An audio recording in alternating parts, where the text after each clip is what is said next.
Oh yes, I dedicate this song to High Chief Dr. Engineer John Bosco Obinna Onunkwo Onwa netili ora no mochu. Happy birthday to you Onwa.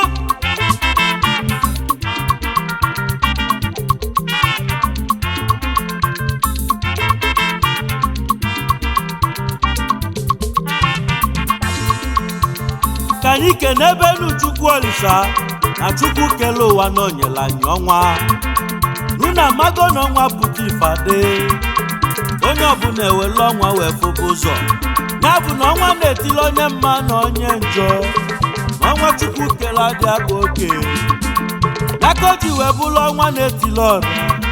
Ọnwa na-etili nwoke na nwaanyị kemalụ. Ọnwa na-etili okenye na nwata n'enu ụwa. Ọnwa na-etili ọra, ọnwa na-eri anyị mma. Ọnwa biko Ọnwa, happy birthday to you. Happy birthday to you.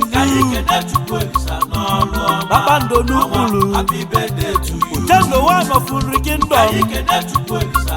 Happy birthday to you. Happy birthday. Akebuchi ọnwa n'umuchu.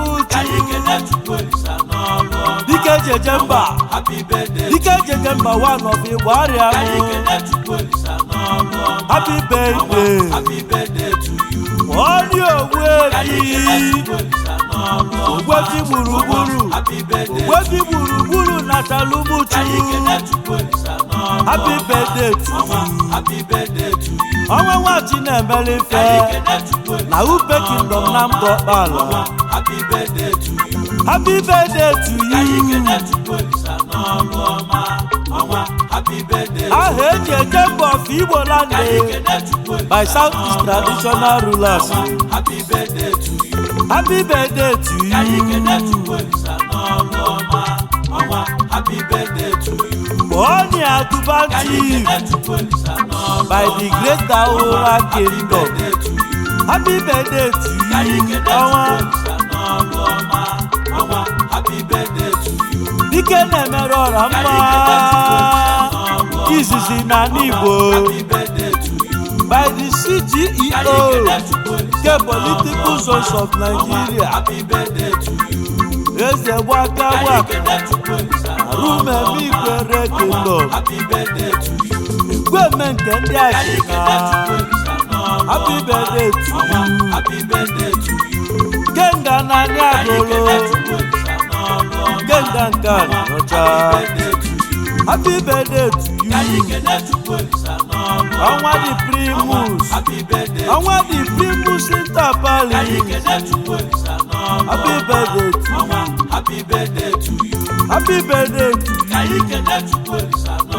Ọnwa na-etili ọnwa. Happy birthday to you.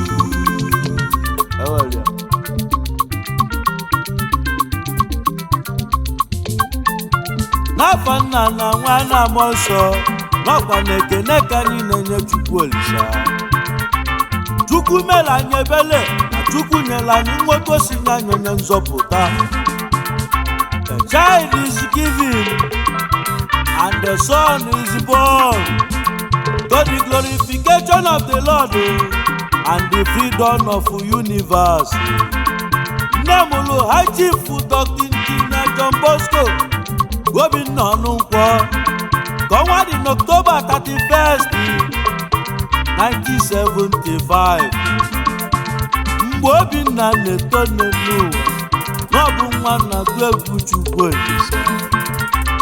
Otu nne na nna si zụgo Obinna o ji wee bụrụ nwa dị umeala. Bosco gụrụ primary school na secondary n'obodo Nsụka.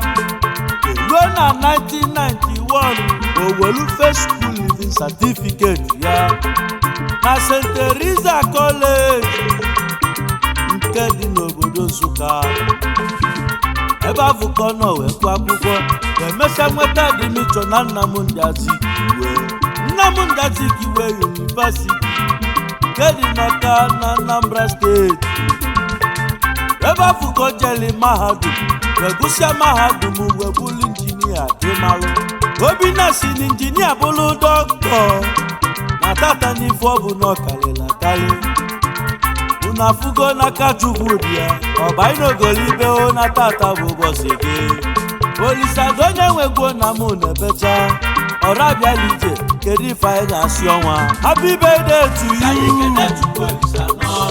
anyị kene Chukwu happy birthday to you we wish you long life many more years ọnwa na-etili ọrụ more promotion ọnwa na-etili ọrụ sound health ọnwa eze ọmụọgọ ogologo ndụ na-arụ ike n'ọbụ ọfọ ndọlụ onye fụrụ gị wee bebe aka ọnwa anya mmiri akọnya n'anya osisi fụrụ gị na-atụ ukwe ifufe nọ ga-agbaji ya olu ọfọ ka anyị na-ede ọnwa na-etili ọra ga-abụ happy birthday to you eze gbaka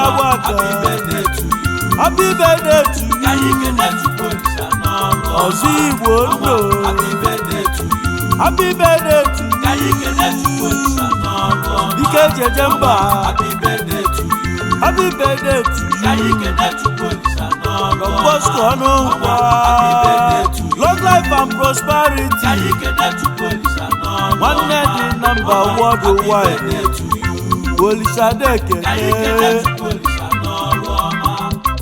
happy birthday to you